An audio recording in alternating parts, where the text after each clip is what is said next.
Good Monday morning, everybody. We're getting seriously high tech over here with the welcome and a little rock and roll, very much, Angie, to welcome you to No More Mondays on this lovely January Monday. I hope that wherever you are, you have dug out from last week's storm, because that feels like it's been the topic of a lot of conversation lately. But whether you are still buried or you're enjoying a lovely Colorado sunny day like we are here, I want to welcome you to the show. This is the podcast where we explore the human side of modern work to help you design the career, the business, and most importantly, the life that you love. And as always, I am your host, Angie Callan. Today's episode is brought to you by Scary Good, Discovering Life Beyond the Sunday Scaries. It is my new book. It is out into the world. It is a whole 3 weeks old. And if you haven't already, head on over to scarygoodread.com and grab your copy. I think you will see some common themes between it and what we're going to talk about today as I welcome Laurie Seymour to the show. She is the founder of the Baca Institute and author of Unconditional Remembrance, Your Connection to Source.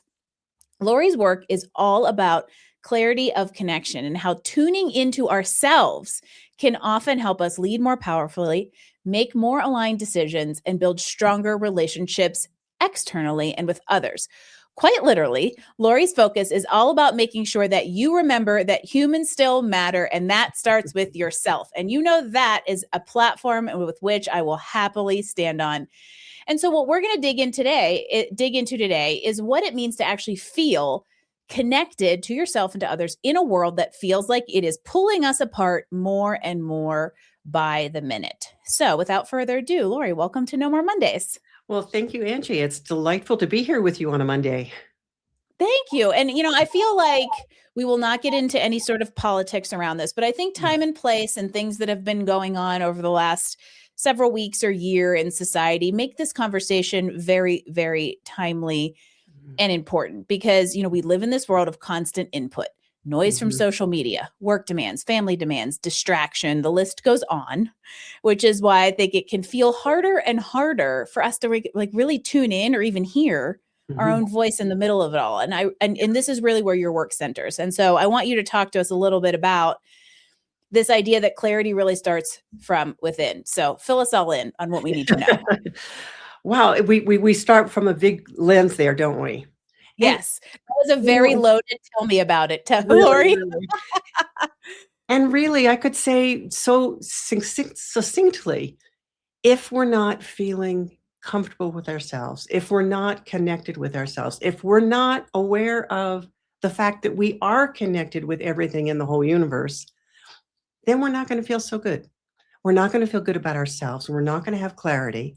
We're going to look at somebody else that's different from us and say, they're strange, or what's that about? Or maybe even there's something wrong with me. You can turn that back around.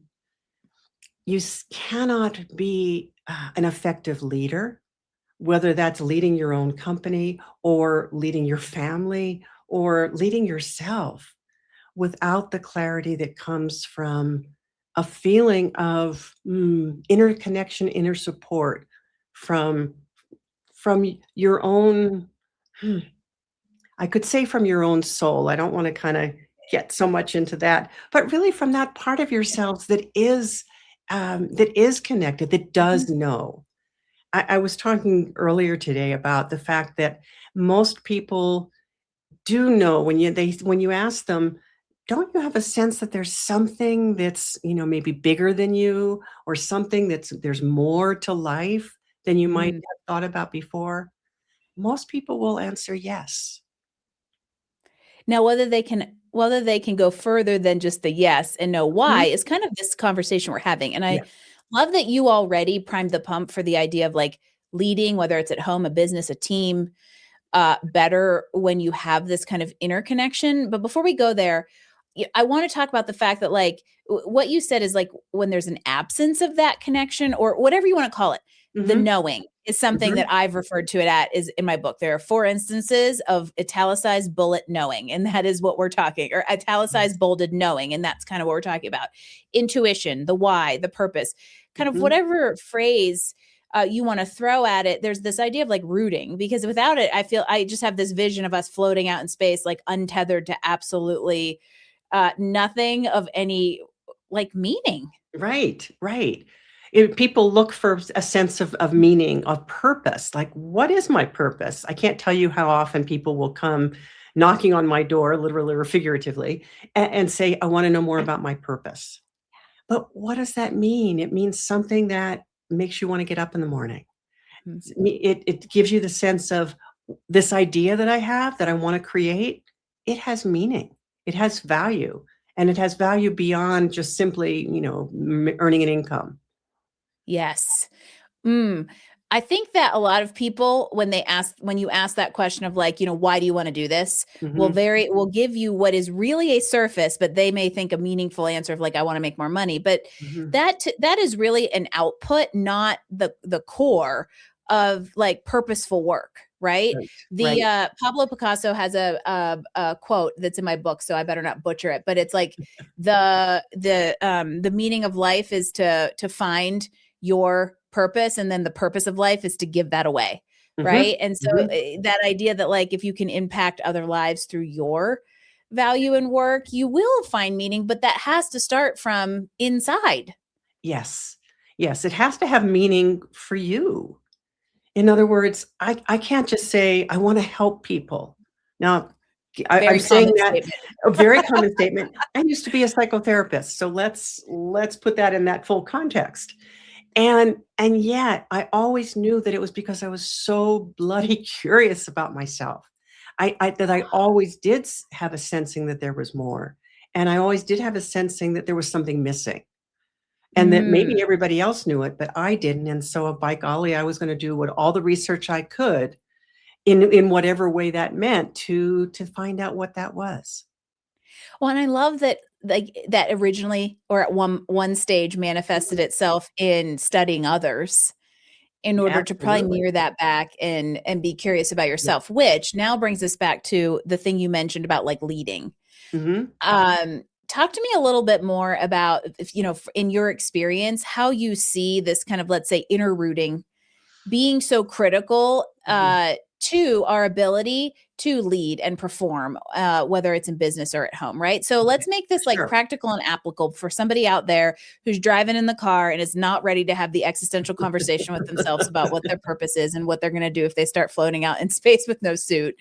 And practically speaking, when we are, I would say, confident or clear Mhm. about this like inner knowing and inner why and purpose, how does that end up projecting into the world outside of us from a work perspective? Well, a couple of ways that come to mind right away. I mean, one is that if I don't feel connected with myself, I can't lead my team because then I don't have a sense of what their capacities are. I don't have a sense of their genius. I have to have a sense of my own genius in order to see theirs. I also, let whatever external influences there are impact me in such a way that I am not centered in what really needs to happen. And so whatever the innovation that maybe we're working on, whatever even the report that we're working on, if I'm just trying to measure it by some external model, I'm just gonna, meet those criteria, but I'm never gonna exceed it. I'm never gonna be able to get to that creative aspect that really brings us into a quantum leap. It's Mm. possible. And It's frankly, I want the quantum leaps. heck yeah. It's almost like that we can think about this as layers of Mhm, like, if you can't relate to yourself, you don't know how to relate to others or how to encourage others to relate to each other. mhm. And if you haven't done the work that allows you to relate to yourself, you also have that purposefulness, like tumbleweedy feeling of just kind of blowing in the wind and going wherever the next problem takes you. And it ends up being a kind of a reactionary situation instead of this proactive, a foundation that like encourages proactivity in Yes. decision making or relationships or whatever the thing may be. Everybody has their own creative intelligence, and I wanna even say it bigger than that. The creative intelligence is the power, the fuel in the Yeah. world. And if we don't know how to tap into that, if we just wanna go with, "This is known, this is tried and true," we're only going to be able to repeat what has been done before. And we can't move into that inner capacity for guidance, for guiding ourselves, guiding our team, guiding us to what's the next creation that we need to bring out into the world. Then what's the next big idea? Or we're going to have an idea, but then we're going to burn out because we can't sustain that connection. Or you don't have the connection to really attach to the drive and motivation that helps you weather those ups and downs, right? Absolutely. I love creative intelligence. And I feel like in a way that is very applicable to this whole like world we live in of artificial intelligence. But I'm just going to keep you all in your seats before we go there, because we've got more of the human centering work to do before we're allowed to talk about why it's so important because of all of the non-human stuff out in the world. You know, we just built a nice little 10-minute case for this idea of like, let's say doing inner work, knowing your values, knowing, you know, having some attachment to a purpose, even if it isn't the purpose yet.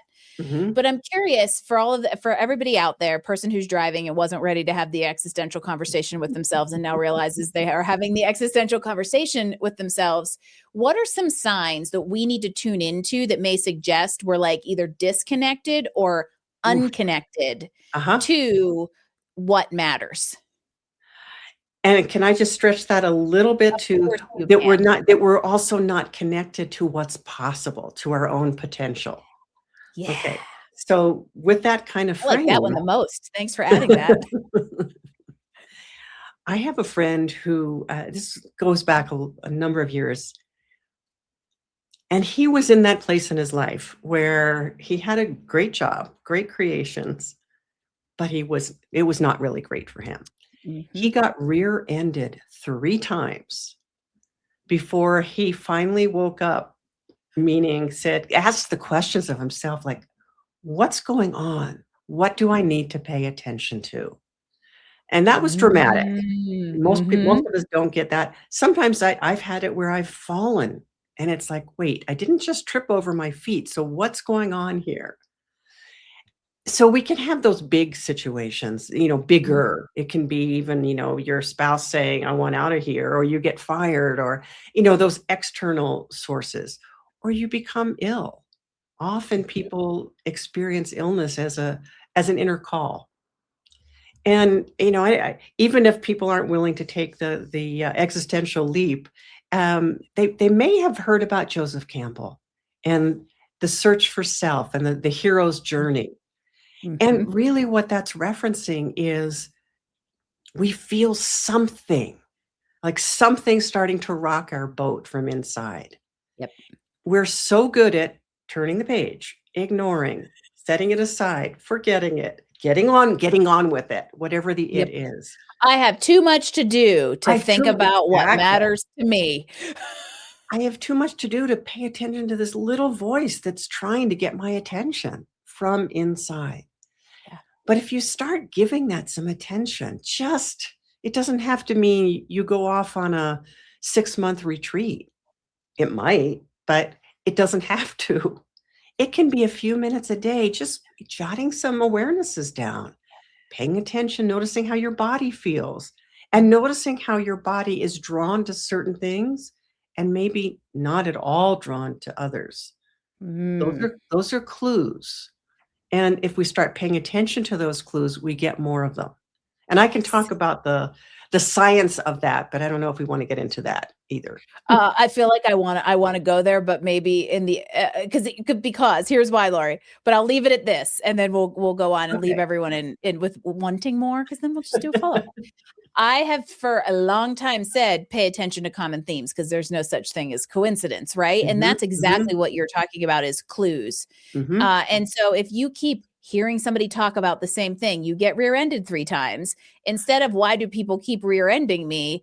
How come I am being rear-ended, right? Like it's perspective and context a little bit, but oftentimes there are recurring signs that could be really small that are easy to ignore subconsciously or consciously.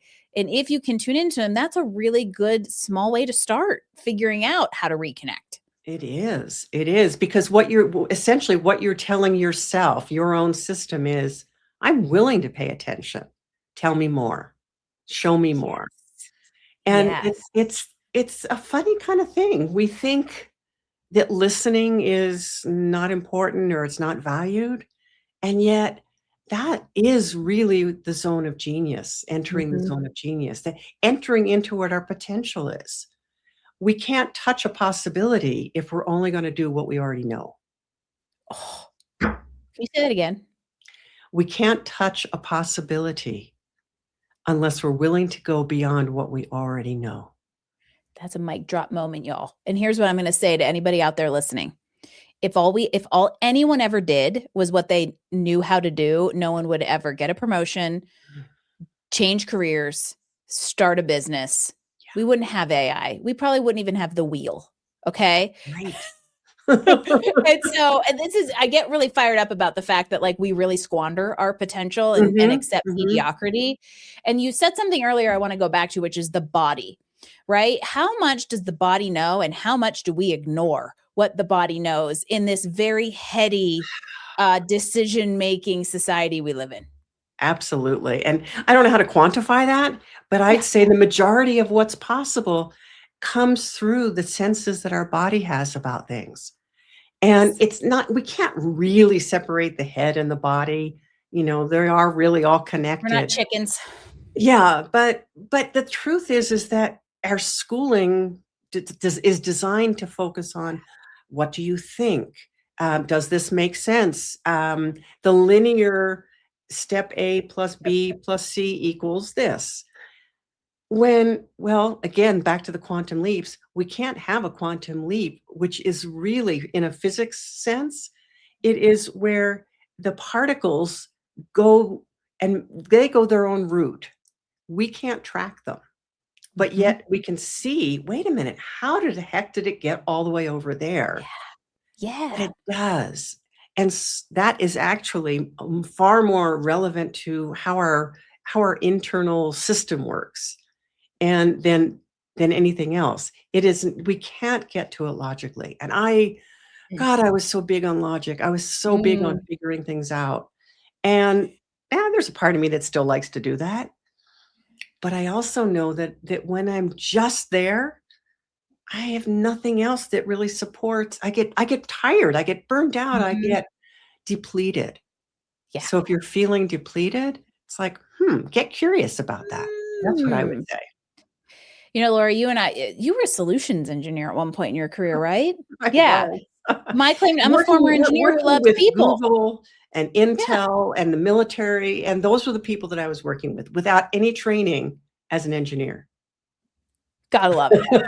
Well, I'm a former engineer who loves people, and I feel like in a way that gives us a similar perspective of like Yes. basically our brains are trained Mhm. whether through actual academic training or on the job training, which was all that Mhm. is, to logic things to a conclusion, right? Yes. To be a problem Yes. solver. And it can be really exhausting. I can tell you why I know to feel like you have to always have closure and always problem Mhm. solve and always be in that, well, what is the logical conclusion? Because there are just some things we can point to a lot of them right now that don't freaking make sense. And I think that's Right. important when we think about trying to like over logic what we feel like we know about our Mhm. inner self. Yeah, yes, that's a really great point because the truth is that there are things that we know that we have no way to logically understand how we know. Now, as a child, I experienced that all the time, but really even as a young teen and as an older teen, and people would get pissed off at me. And I because I sounded like I don't know what I sounded like. I don't think I want to go back there. We won't make you relive that. But the truth is that we are capable of knowing more than we've been educated towards, Yes. but You we know, have to give it space. I'm glad Go ahead. I had a guest on the show maybe a couple months ago. His name's Bonnie Morlock. And he lives in Australia, grew up in Germany, lived in the United States for a long time. And we had a really interesting but short discussion around the education thing and how that's also like an Mhm, American education culture is like, let's mhm, say, linear, almost institutionalized, Mhm. limited thinking in what are mostly closed-ended questions. And even if they're asked in an open-ended way, they usually have some kind of guardrails on them. Whereas education systems in just about every other country encourage much more creative, like creative thinking and open responses in the Mm. form of like essays instead of multiple choice. And I Mhm. think multiple choice could be the poster child of why we can't identify with a much more like ambiguous internal self and intuition. Yes, yeah. We don't have the capacity to, or it's been trained out of us. So Mm. that's the nature of my book is we all have this, but we forgot. We forgot that we were connected. We forgot that we have access to this whole other set of capacities than we've been told we have. And I want to even include it, and this gets out there a little, but Okay. that we forgot that we're loved. Mm. We forgot that this connection is one that tells us you're loved no matter what. Yeah. And but golly, when you start to play around with that, that gives us all sorts of permission to go into places that we don't know. Hmm. And I'll add something.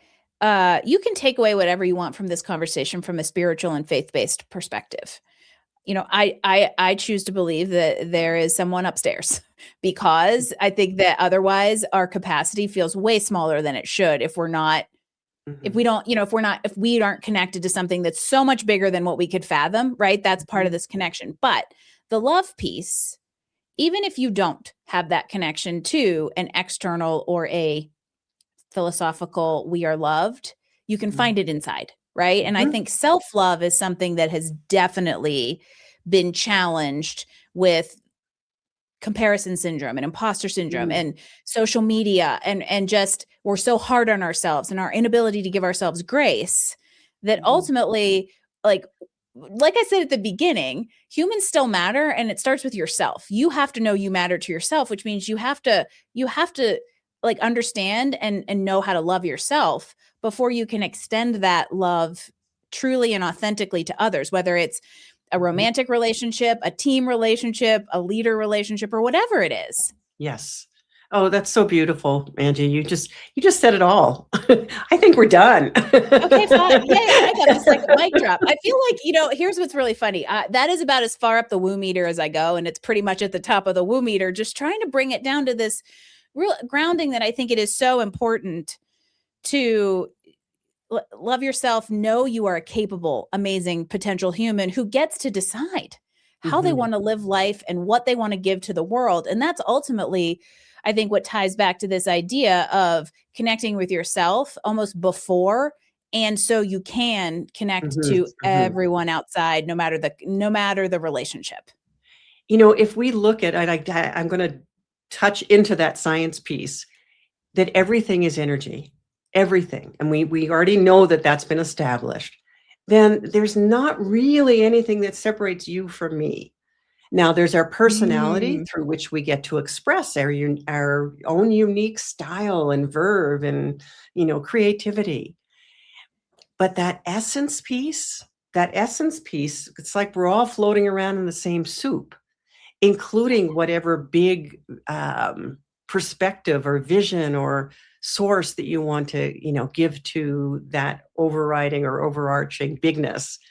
Uh, we are that. We are that connected. And the forgetting is what causes the separation. Mm. Y'all, Newton's second law, if you want me to just go the other end of the woo meter, Newton's freaking second law applies to us too, right? Mhm, Conservation of energy applies to us too. And that I think that is just an important and interesting thing to think about in the context of like how we show up in the world, right? I also think we haven't brought up the word authenticity yet, but I think that mm, that could come into this conversation because if you're rooted and you know who you are inside and you accept that, the love mhm, piece, then mhm. I think you're able to relate to other people in what is going to feel like a much more authentic way. But here's the thing about that word and about that. We won't have to think about it. Like, "Oh, am I being authentic?" I guess I really don't like that word. It's I gotten to be realized, buzzy, and I agree with you because well, of that. Yes. it's, I, I realize that it has to do with that Yeah. trying to be something that is dictating, oh, I didn't measure up. But that Mm. feeling of interconnection, we're automatically authentic because we just are. I feel like what you just identified, and I always love a good challenge around here because, in the true sense of the word, that is what we're Mhm. talking about. However, it's taken on a performative connotation Yes, in today's yes, yes. society and seems Thank like you. something to strive for instead Mhm. of just reconnect with. And I totally agree with you that if you don't think about it, you're just doing it. And Yes. that's really what authenticity and connecting to yourself is about. Totally, totally. And thank you for giving me space to speak to that and for your mirroring back of that. Yeah. And now I'm sitting here because, I feel like, I don't know how to be anything other than me. And I don't mean that from like a shock value or an unapologetically me, because I also think that's like trying too hard Right, to quote right. unquote be authentic. Mhm, But it's just, yeah, I can walk in a room. I know how to connect and relate to people because I just am mhm, like, okay, Angie's Angie. And that's mhm. but it's what I'm working through in my head in real time right now is like, I don't know how I would reverse engineer that to explain to somebody how they would do it. Ah. Right. Yeah, because it's gonna be different for everybody because we all have different styles of expressing ourselves. But it fundamentally, that place of interconnection, that place where I can take a breath and I feel myself. I feel myself in my Yes. body. I feel that sense of flow and of inner peace. And Mm. think about being in the workday with that, from that place of Yeah. flow. Then we're in a board meeting and we just take a breath. And we take a breath and we feel, oh yeah, just in that quick, we remember. That quick, we feel that sense of connection with ourselves. And then whatever you're going to say next is going to have a whole other impact than Mm. any kind of performative anything. Because it'll be received It'll be differently. received differently. Exactly. Mm. That's a cool there's a cool feeling there I got of the visual like, the visual component of that, that it's like, that's when you walk out of a room and you go, "Yeah." It's Or you true, it's walk off true. stage and you're like, "Nailed it." Right? Yeah. Or you end a podcast recording and you go, wow. I'm pretty sure we're gonna do that, but that's also because 'cause we're amazing. So, I think this is a good time to make a slight shift because we're having a very human discussion, which I love humans, humans still matter. I am all on board for this kind of conversation, but we alluded to it earlier, and that is the seeming omnipresence of non-human Oh. stuff in our lives and artificial intelligence. It is technology, AI, whatever we want to call it. It is Mhm. reshaping how we work, how we interact with Mm. ourselves, right? How many people are having this type of discussion, Lori, with a non-human who's going to Mm. sycophancy tell them whatever they want to know, right? Right. And I think that this is, I don't think, I know the presence of technology in our lives is making this discussion even more critical, and connection is becoming and will become increasingly both Mm. more vital and more difficult, and I wanna hear your thoughts on that. I wrote a piece recently, and it was just it's kind of skimming the surface, but it was trying to present the idea around how we start looking for signs for things, how we look to AI, for example, to tell us about ourselves. But w- how could it? How could it really tell me about myself? It can do great things of create a marketing piece in my voice or whatever, but it doesn't allow us to start to tap into that unlimited field of potential. Yep. And that's what we have surrounding us that we live in is that unlimited field of potential. AI is one of those potentialities, but it's a potentiality that has to do with a certain slice of things. It's an But enhancer. it might enhance, it might detract, Yeah. but it doesn't allow us to go into that which is unknown. Yes. And that's Yes. the exciting part. Where do I okay, so this is where I'm gonna call back the term you used at the beginning of show, creative intelligence, Mhm, because that is what any technology, AI, a search mhm, engine, whatever you wanna use, can never replicate, because I don't care 10 years from now, AI in the current state and the future state will only be able to operate upon the data with which it is given. And it Exactly. cannot get data that isn't available in an LLM yet, which is And why creative mhm. intelligence is so important. And that's the possibility and the potential that we have. Exactly, and it's so exciting because when we give ourselves the room to go start exploring that, that's endless. And now I can go down a rabbit hole with AI, with the best of them. But there's something that it's inherently missing because it's not tapping into that field of creative intelligence.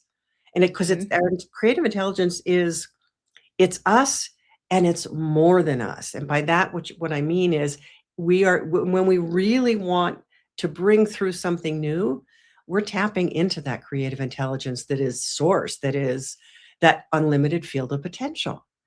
Now, why would I think I could get it through an LLM? It's really Mm. it And also, it's why would you want to incredible. put it in an LLM for somebody else to have? Well, there's that too. But as Ugh. soon as it is, we've put a cap on it. Yeah. You know, as soon as Yes. we've given our great idea and said, "Okay, help me flesh this out." That's great. And that can I And think, AI is great for that. yeah. But then take it into your own system of Mhm. creative intelligence. Yeah. I teach people how to ask the questions, how to go inside and ask the questions.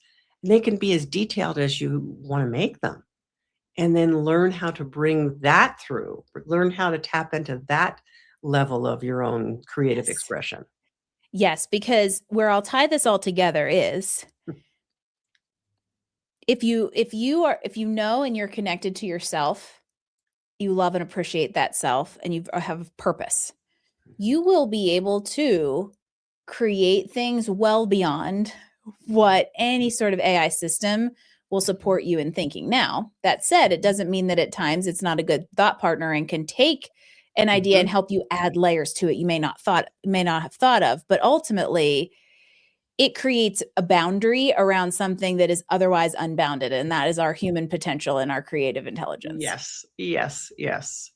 Beautifully said. You really just did Ha! such a good job of wrapping that all together. I'm gonna have to go grab that soundbite. I like that quote. Yeah, And now yeah. is a great time to say, Laurie, if people want your support or they want to learn more about this Mhm, idea of like, I think I could be more connected to myself, mhm. get your book. How do we find you and all of this fantastic, very human wisdom?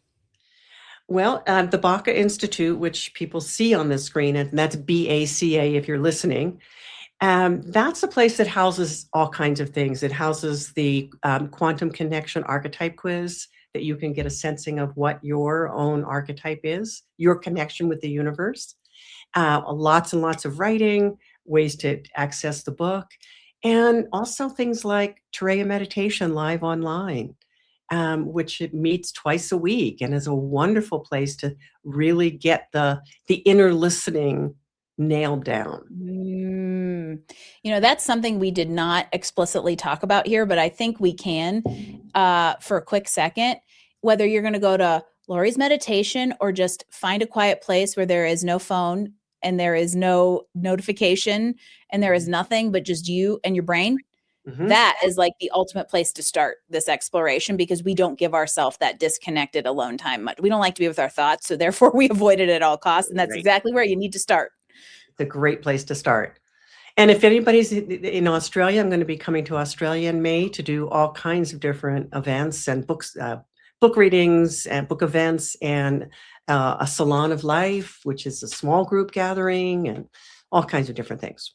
I need to introduce you to Bonnie. Bonnie, uh, introduction incoming because oh man, the two of you will take a world to the next level. And Mhm. as we wrap things up, I want to give everybody kind of one more little pearl of wisdom from you and how you look at this life we have to live on Earth, and that is, as we think about the future of work, which we did touch on, Mhm. with this whole interaction of our creative intelligence and artificial intelligence. What is your like number one thought or recommendation for everybody out there on how we can stay connected to ourselves while navigating this very technical future of work?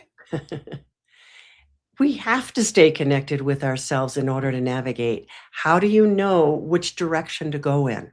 If you only use your navigation sources as that which you already know, you're going to take the same route. You're never going to find the new world. And new worlds are cool to explore. They Take are. a different turn on your way to work tomorrow, Mhm, y'all. mhm. Take a different turn. Right? It Right. can really be, and I think that the way I'll summarize and bring this all to a close, because this is a fabulous conversation that is really about fundamentally what it means to be a human on purpose and just being Mm, really connected with that. And mhm, while I laugh about the woo meter, really do operate on this platform that we as humans still matter, and you can be a purposeful one. And the what I want to wrap all of this up in saying is that, this has been a fantastic conversation about really what it fundamentally means to be human. And it really isn't that complicated, even though we overcomplicate how to do it. And so it could be as simple as taking a different path. I'm a fan of the road less traveled in many, mhm. many contexts of the term. Giving yourself 6 minutes to think if you can't go on a 6-month retreat, right? It really can just be setting the intention to reconnect with yourself so that you can strengthen connections with others. Mhm. That's a Love beautiful it. way to end this episode of No More Mondays. Laurie, thank you again for bringing your insights and your perspective and such a fabulous, thought-provoking, maybe definitely heady discussion for people to kick off their week. So I'm excited to see what comes of this. Thank you again for being here and helping everyone, including me, remember that humans still matter, and it starts with the very being inside all of us. Thank you. I loved this conversation more than I even thought I would, Mm, which is pretty amazing. And you got to love a conversation that makes you think yourself, right? And so for all of you out there, I definitely encourage you to reconnect with yourself, give yourself grace, love yourself a little extra this week. And I hope this conversation inspired you to do just that. If you loved it, like I did, follow us along wherever you get your podcast. Leave us a 5-star rating because this was a 10-star conversation. And don't forget to pick up your copy of Scary Good, Discovering Life Beyond the Sunday Scaries, which is out now. You can grab it at scarygoodread.com. It's got some more inspiration that is not dissimilar from what we talked about today. Once again, Laurie Seymour, thank you so much for joining me on No More Mondays. thank you, Angie. I will see you all next week for another episode.